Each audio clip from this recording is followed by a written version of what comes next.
Hello, I'm Sanjeev Mathur from Action Coach, and welcome to Business Spotlight, which is our series of interviews with business owners.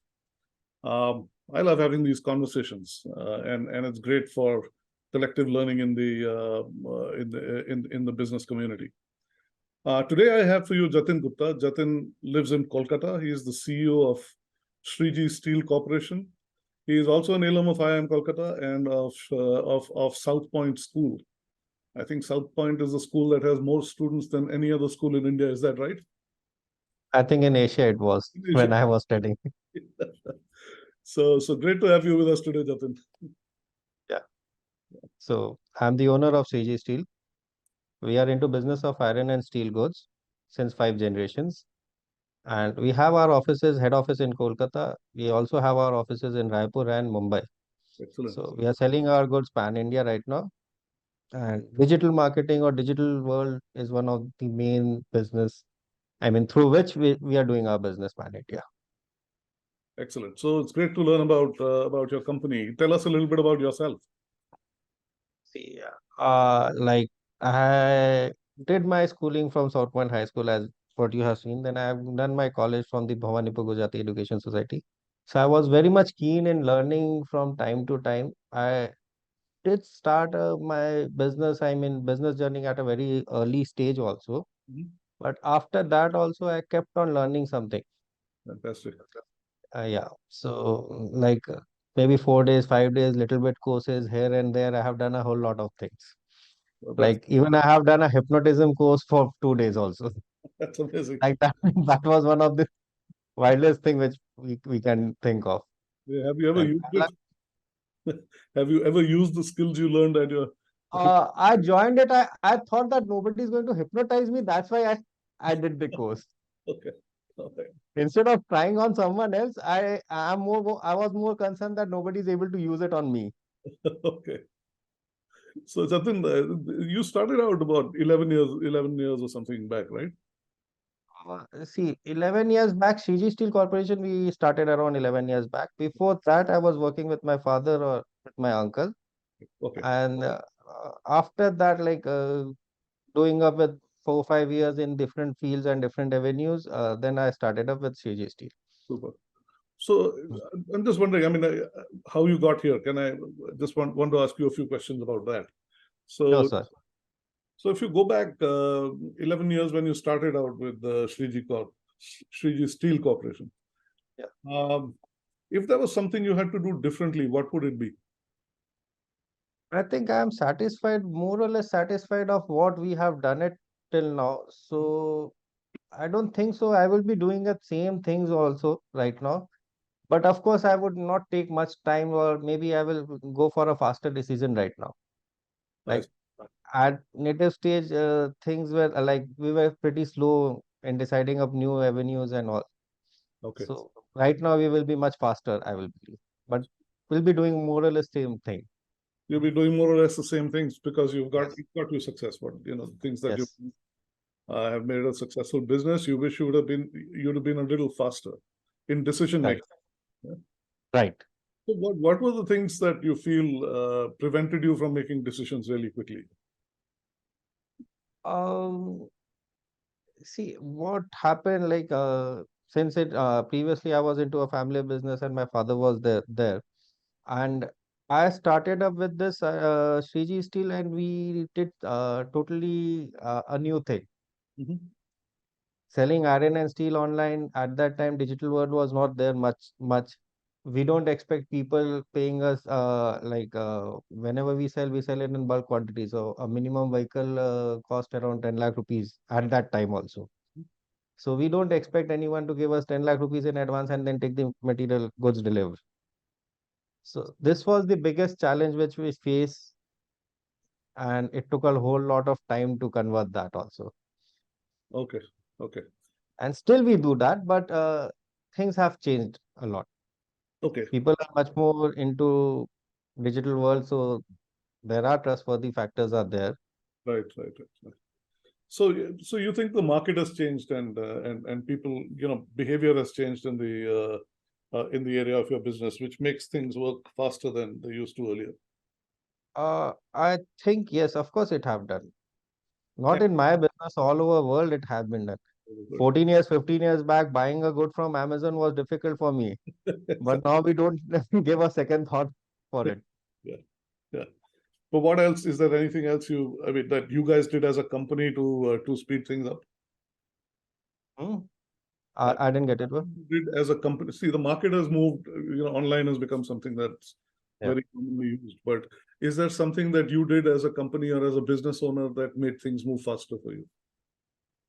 As a company, as a business owners for digital world, we made our presence everywhere, anywhere and everywhere. And the major thing which I work for a trustworthy factorness only. Hmm. Like if anybody wants to find about Shree Ji Steel, and if he's good with internet, he can find it out that it's a genuine company and he doesn't need to give a second thought about it. So it was creating a lot of awareness and then making Yeah. sure that wherever your customers were, there was some place from where they could get your products quickly and not. Yes. Excellent. Thank you so much. I just want to switch tack a little bit. Uh, 11 years plus is a fairly long time in business. And I'm sure you've employed many people and you have what size is your team now? We're around 43 right now. 43 people. So, Jatin, as an employer, what have been your biggest challenges and learnings? I mean, things like recruiting people, training people, managing their performance, retaining people, those kind of things. What are some of the big challenges you face? As an employer, always think that these employees are the biggest asset for our company. So we keep that in this way only. But with time, I have also learned that that I need to fire them also on time. We shouldn't drag them Yeah. because if someone is not performing, we can't keep them a lot. So this is the shift which I had in last 5 years, 4 years, I will say that.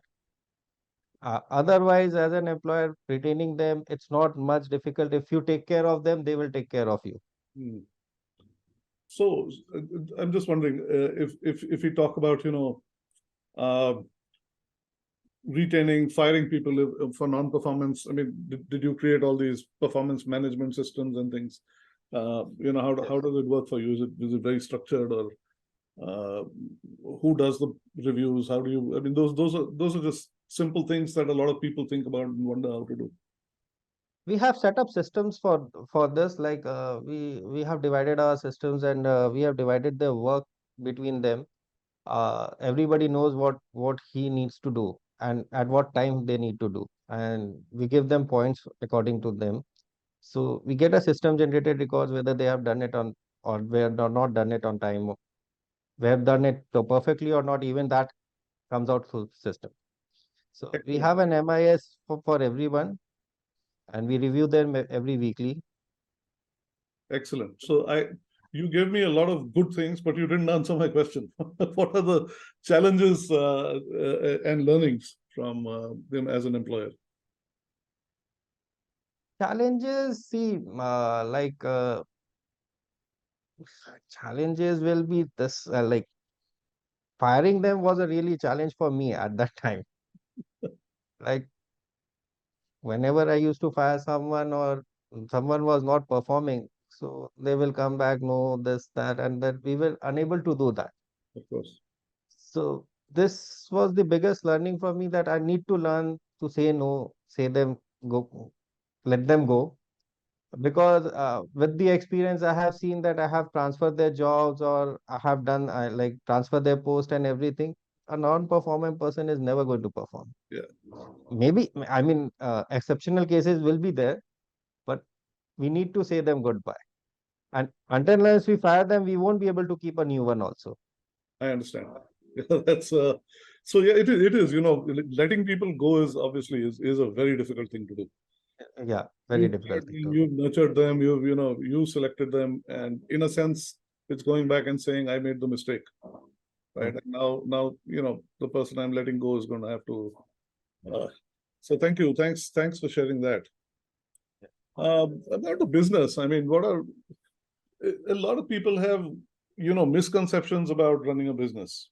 This can happen, that can't happen. Growth is dependent on market, etc., etc.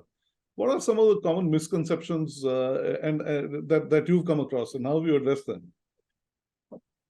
One of the biggest misconception which I had was that I'm going to run the business. Okay, got it. Yeah, The system runs the business runs it by itself only. I understand. Yeah, If I run a business, it's not a business. It's a shop then. yeah. I often talk to people about, if you are working 12 hours a day, 6 days a week, Yes. you're working for yourself. That's not running a business. Yeah. Loved it when you said that, I take my time going to the office in the mornings because there's somebody who do the job. So that's yeah. What anything else? That was the biggest misconception which I had. So the business can run itself. We don't need to be involved in day-to-day basis.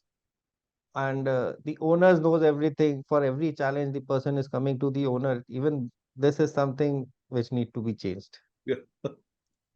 Yeah. So those So I love if what you're saying, but for the benefit of many of our of our viewers, mm, uh, you know, what did you do to what do you attribute this shift to in your business? That the business can run by itself and people don't have to come to the don't have to come to the boss all the time. What did you do? How did you change it? uh, like of course we have placed up some systems for that. Yeah, And what we have done, major thing is that deep division of labor. So a thing which is to be done by Mr. A, Mr. A is going to do that thing, right, whatever. Right. right. So Mr. A knows his work at the time at which he needs to do it. So there's no conflict in that.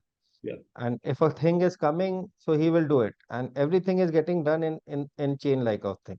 Mm-hmm. Like in a car manufacturing unit, there's a deep division of labor. So Yeah. we have done that in our office also. Okay.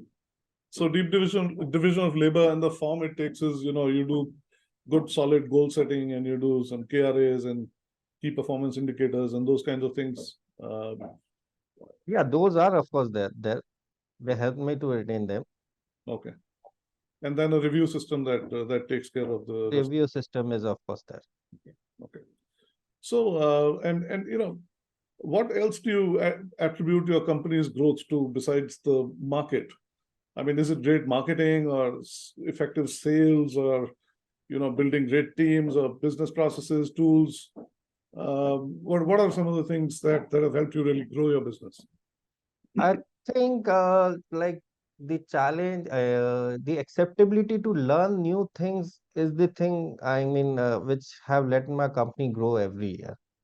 Excellent, excellent. Yeah. So you learn. Accepting the fact that I don't know everything and I need to learn new things have let me grow. That's fantastic. Yeah. So it's one thing to it's one thing to learn new things, Jatin. It's quite another to apply them in your workplace. Yes, Uh, exactly. and so it so I know a lot of people who go to who take classes or go to courses or online courses, other courses, and so on, but they're not able to apply those things. Give us an example of how you were able to apply something really well. Like in 2018, I did my digital marketing course.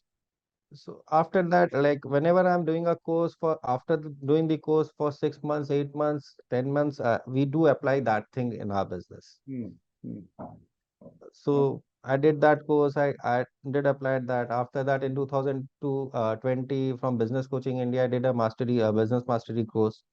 Then we applied that in my business. Currently, I've just finished an sales advanced sales program from Business Coaching India, and now we are applying that only.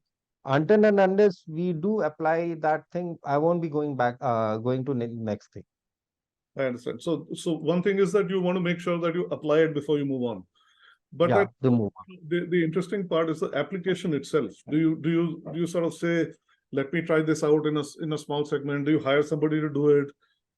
Do you say, going forward from tomorrow onwards, we will do things this way? How do you, the act of application, how does it happen? Act of see, we do hire someone for application also. Like whenever a thing needs to be done, so if I hire a dedicated person for that, it is going to be get done. Right. If I don't do that, it's never going to get done. Yeah. Yeah, So this is one of the thing hiring them. And whenever I'm into a course or I'm doing into thing, so I make sure that like once a week I specifically sit for that thing. Switch off my mobile or divert it to my EA and sit with that thing and complete that. excellent. And another thing which I have started, like there's a book called The One Thing, so I'm moving on that basis. Like let's take one thing, complete it, and then move on to the next thing. So this is also making it done, Yeah, getting it implemented and getting it completed. absolutely. So what I hear is you keep learning, and then you're determined that you're going to apply it, and then to apply it, you sort of have to put people, processes, and systems behind it. Yes. You have to show your commitment, because if you don't put those resources, and of course that means a little bit of money. So if you don't put the resources behind it, it's something that could be a challenge. And therefore, for people who want to bring about change, yeah, those are all great things. Just curious, after putting all of these systems and methods and all that kind of thing in place, um, do you manage to balance your time between work and life well? I think getting systems in place have gave me more free time than before. Okay, fantastic. See, I'm not involved into day-to-day business activities actually. Everything is running by itself. That's So terrific. I'm more concerned with the growth path and everything else. So for firefighting, I'm not involved, so I'm very much free. That's excellent. I go office late, I come back from office early. I spend my time with my kids, my wife, my family. On Sundays, I take a complete break. Excellent. Apart from that, also, I'm saying once a week, I spend it for learning also. That's remarkable. It's rare to hear somebody, a business owner, an entrepreneur say, I have time for, I take time off. I don't get involved in the day-to-day stuff. And, I have time for the kids and the family. So congratulations. That's fantastic. It's only one time when my family complains, like whenever I'm doing or I'm learning new thing for that period, maybe for 3 months or 4 months, I'm totally engrossed with them. Then everything is shut. Yeah. From morning 4 a.m. till 8 a.m. I will do my learning. Then Yeah. then these things happens. So that is the only period when they are ignored. But if this is happening only 3 months, like 3 months in a year, and then the remaining 9 months I'm with them, so they don't complain much. Hmm. Hmm. It balance out.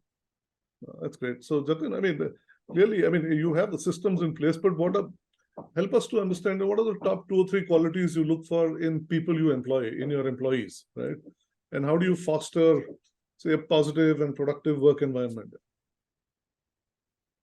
See, one of the biggest thing an employee see there that they must think that the organization, the company is their own. So when they have a feeling of the like a family or like they own this thing, they work in a different way. So this Very, is the basic culture we need to apply to them. yeah, it's very interesting. A lot of people, want to achieve that level where employees are committed to what they're doing, and employees are accountable for the results that they produce. I'm curious, how do you achieve that? I heard you say, there's clarity. They know what they're supposed to do. They have clear ownership. But are there other things that you do? Well, everything drips down to systems and the tools. I think when everybody knows what they need to do, so they are very much habitual in doing that. And we have learning tools with them. I sit whenever a person is joining, I personally sit with him once a day for maybe a month. Hmm, hmm, I give them 1 hour, half an hour, and I personally teach them many things. I personally do that. I review them every week. hmm. Uh, So in a way, I do for many of them, I have a binding with them also. So, And, so this is also helping them. Then, like with all the organization, anyone can come to me and talk to me once a week. I have a meeting with them. Like I have a time frames. specified with them, then anyone can come with any kind of complaint or any kind of suggestion on everything. Hmm. So I still have a one-to-one touch with everyone. Well, that's terrific. Mm. Do you involve them a lot in the decision making about the business? Not currently, actually. Okay. The decision making has been done by top 3 or 4 HODs, that's it, but not the basic one. But of course, they can put up the suggestions and everything. Yeah, We yeah, do align them with everything. Whatever a new thing is there, a new system is there, we do align them. We take the suggestions. yeah. The basic decision making is still not been done. So yeah, so Jatin, I didn't mean strategic, high-level decisions that involve a whole lot of investments and things, but in the way that they are supposed to produce their results, right? Yeah, of course, we take the feedbacks. I will say that. Yeah, so in those things, if they have flexibility, that could be, I don't know, Yeah, that. of course, we do change them. We Yeah. do change them. We take their feedback and we make the systems on basis of their feedback only. Mm, mm. Yeah, so that's interesting. I mean, I usually find 6 areas that people speak about. Right? So the first is clarity, which you covered, right at the beginning, saying they're very clear about what each guy is supposed to do, and there Yeah. is commitment to what they're supposed to do. There is work breakdown because there may be a big result or something that at the leadership level might say, but they know what they are supposed to do to achieve it. And there's some autonomy in the sense that they're able to come back and give feedback and do pretty much, when they have to produce a result today, they don't have to run to somebody to ask what they need to do. They will do it by themselves. So that In my creates. organization, even people have a timing like that from 11 a.m. till 1 p.m. He will be doing this work only. Oh, that's nice. Is that Yeah, is that as part of a system or yeah, it's that a part of a system only. Like on a Tuesday, when he will come down, so on Tuesday, 12 o'clock, he needs to do this work. excellent? Excellent. So it is like that. So you actually create that environment that helps Yeah, them, structure their day and structure what they're trying to do. that's it too. Have a lot of clarity about what they are expected to do and that kind of thing. So that's those are great inputs. Jatin, with if you look at the next 12 months, right? Yeah. The economy is on a roll at this time. And in your business, I suppose, with all the infrastructure investments that are going in, things should be looking quite positive, quite positive. What do you see as your biggest opportunities and your biggest challenges in the next 12 months as a business? See, for the rolling up economy, I always believe that what my business coach and everybody have made me believe also. Like with the size of business, what the percentage of the volume which we do when compared to the total market side is very much negligible. Hmm. So even there's a recession, we have an opportunity to grow. Yeah, I agree. Recession will be there for an iPhone, I will believe for Apple. When they have a 8% or 9% market share, so they will face a recession. Right, We are having a negligible share, so we can always grow. right, right. Yeah. So digital acceptance is of course the biggest opportunity which we have it right now. And the COVID have of course fast forwarded that. Hmm. Challenges is again the COVID have fast forwarded the competitions in the market. Now any Tom, Dick and Harry is coming coming up, starting up a company saying that he can sell digital. Yeah. So that is one of the challenges. And another big challenge which I face in my company in this current scenario, like many companies like this valuation game, I will say that Hmm. many big companies have come up which are non-profit seeking. Hmm. They work on valuation model. Yes. So what happened are these companies have created an unjustifiable demand among the buyers, unjustifiable price and demand among the buyers, You mean which they are expecting you from everywhere. you mean investors, right? People who would invest in the company. Not I'm talking about from the buyer point of view. Amazon is not a profit making company, Right, right. but the people buying from Amazon is having an expectation Yes. that they will get the cheapest product at the best service and they can return it and everything, those kind of thing. Yeah. So uh, this can't happen everywhere. Yeah. Yeah. So yeah, so I understand your point. I think democratization, all the the lowering of costs of or the barriers of entry to having an online business, and there are various aspects that come into the picture, which could make it challenging for your model.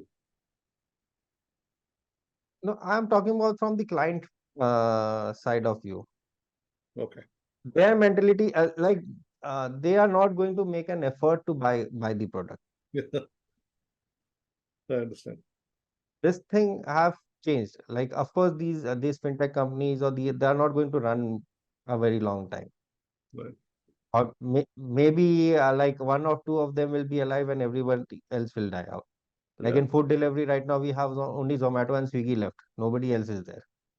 So in a sense, it's a battle of business models, really. It's a battle of business model, and this is ruining the client's expectations and everything. So that's a big challenge. I understand. That's a big challenge. Like for a profit-making organization to go into that thing is difficult. Right. Yes. So I think I think you got to sort of sit back and say, okay, so then who's my customer and what's my value proposition? And you got to sort of reinvent that whole thing quite frequently to really stay out there and compete. Is that right?